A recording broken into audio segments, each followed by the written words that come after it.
At a campaign stop in Michigan this weekend, Donald Trump was pressed on whether Robert F. Kennedy Jr., if tapped to oversee health policy in the event of a Trump win on Tuesday, would influence vaccine policy in the United States. Trump suggested it's on the table. Take a look. President Trump, you said last night you would essentially let Robert F. Kennedy Jr. do whatever he wants with health care. What he's going to have a big role with health care. We just left. In fact, I think he might be here. He's right here. Where is he? With his views on vaccines, Mr. President? We'll be talking about a lot of things, but he's going to have a big role in health care, very big role. Is it HHS maybe? He knows it better than anybody. Some views that I happen to agree with very strongly, and I have for a long time. For years, you and I we'll be seeing it as What about his views on vaccine and maybe a position of HHS? All of these things will be talked about. All those things will be talked about. Now, as a reminder, RFK Jr. has long spread conspiracies and falsehoods about vaccines and other public health matters. He has, for example, frequently claimed that vaccines are linked to autism, even though studies have debunked that theory for decades. And that wasn't the only thing that Trump and Kennedy hinted at this weekend regarding RFK's potential role. On Saturday, RFK posted on X that on January 20th, the Trump White House will advise all US water systems to remove fluoride from public water. Fluoride is an industrial waste associated with arthritis, bone fractures, bone cancer, IQ loss, neurodevelopmental disorders, and thyroid disease. President Trump and First Lady Melania Trump want to make America healthy again. And in that tweet, he also linked to a site that features outlandish health claims, conspiracy theories like HIV-like viruses are in vaccines, and widely debunked medical claims. The push to remove fluoride from water grew during COVID as people adopted more anti-science and conspiratorial views. Major public health groups, including the American Dental Association, the American Academy of Pediatrics, and the Centers for Disease Control and Prevention, support the use of fluoridated water. All cite studies that show it reduces tooth decay by 25%. Trump has also said RFK Jr. is going to work on health and women's health, quote, which has many people concerned because of RFK's changing stances on abortion. When he was running, he, at one point or another, advocated for a federal ban at 15 weeks, limits at fetal viability, no limits even at full term. And then, when asked what his stance was by the Washington Post in February, he said, "I don't know. You tell me. What should I be doing?" You know, Cenk, I think the abortion thing is like a different part is a different issue. I don't think he would be working on that directly. I think it's important that he could be working on women's health. We should be concerned by that. But I think most notably, vaccines and fluoride, those are two things I really don't want RFK Jr. shaping the policy in the United States. What do you think? Yeah, I'm concerned about a lot of things. So are some vaccines going to be taken away? Well, what if we want them? What happened to freedom? Okay, so let's assume that that they're not going to be taken away, but then this whole idea that vaccines might cause autism, well, that's been debunked by every scientific study. The idea that fluoride in the water causes those things, also debunked by every scientific study.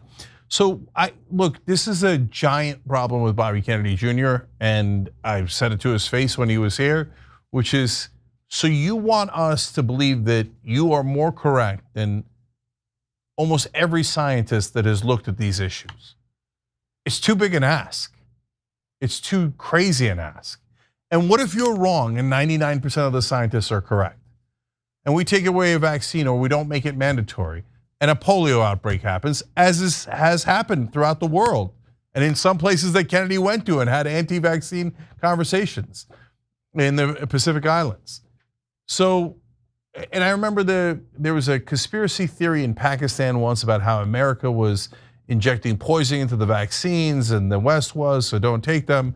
And then a giant polio polio outbreak happened. And then they were begging for the vaccines after that. Well, you can't bring it back in if you've already caused that kind of damage. So the idea of ignoring all the scientists and all the doctors when Trump gets back in sounds like an absolutely disastrous idea. So if you want to question some of the science, you want to question, hey, was that outbreak of COVID really natural, or was it gain of function? Experiments that were happening in Wuhan, let's have a conversation. Let's be open. Let's have an open debate about it, because I don't want to bury any questions and not platform it, et cetera, not have discussions. But what the government does has real ramifications on people's lives. So I don't want to go to extremes with no conversation at all. Boom, Trump wins, Kennedy gets appointed to one of these important roles. Next thing you know, the fluoride's gone, some of the vaccines are gone, and you can't undo the damage. So look, the only thing, Jordan, that is a little bit mitigating here is that Donald Trump's an enormous liar. So it's possible that after he wins, he just says, hey, Bobby, I was just messing with you. Get out of here. I'm not going to give you anything. Yeah, no one should take Donald Trump at his word. Not somebody I would ever trust to follow through on their end of a deal. I think he did see that RFK was pulling votes from him, and he probably offered him something that he's under no real obligation, and RFK has no leverage to enforce or use for Trump to follow through. There's a couple things here, though, that are really concerning. RFK has a decent, on some things, past. There are some issues with his environmental stances and policies. There are some things that are red flags about his investments, that kind of stuff. But in general, I think he means well on the environment. And some things on health, pesticides, we should look into what some of these big companies like Monsanto or Bayer, some of these companies that have knowingly distributed products that cause cancer, or especially with like Roundup. Totally fine. And there are people who understand that is bad, and the government turned a blind eye to that kind of stuff because of corporate influence.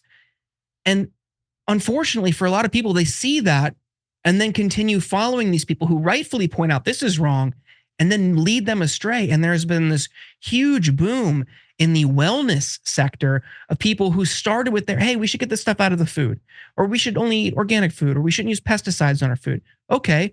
And then they continue leading them down. And then all of a sudden they're like, yeah, we should get fluoride out of the water. What are we doing here? It's for somebody to mislead people, and unfortunately for so many people to look up to him as a leader on this front is really, really alarming. I don't think he will follow through. And like when we talked about him last week, I don't think he would survive Senate confirmation because he's such a crank.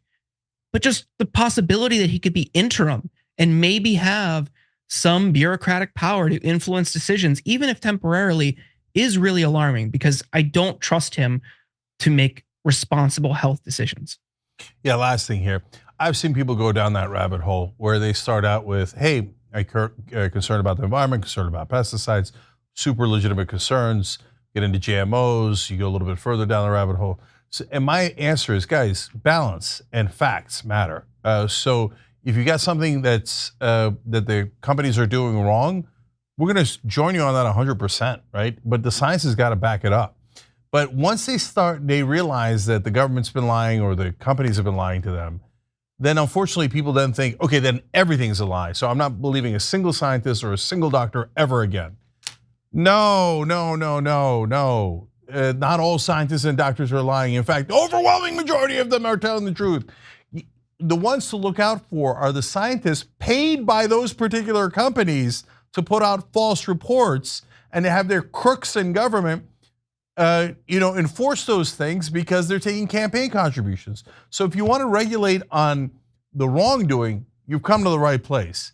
But if you say that's why we should never believe scientists and instead believe Bobby Kennedy Jr. and only go in that direction, no, that is not the right approach. And finally, Trump doesn't really care about Senate confirmations. At the end of his term, he was just saying, I don't care, acting secretary. I'll put whoever I like in there, and I don't give a goddamn about your constitutional requirement about Senate confirmation. So he could make somebody acting secretary for 4 straight years. But we have no idea what Trump's gonna do. Trump doesn't know what he's gonna do. It depends on what he thinks is to his advantage the minute before he makes the decision. So we could all be screwed and then be headed down this rabbit hole together as a country, or he might not do that at all. No one knows, but it's a risk I don't wanna take. Thanks for watching The Young Turks, really appreciate it. Another way to show support is through YouTube memberships. You'll get to interact with us more. There's live chat emojis, badges. You've got emojis of me, Anna, John, JR. So those are super fun. But you also get playback of our exclusive member-only shows and specials right after they air. So all of that, all you gotta do is click that join button right underneath the video. Thank you.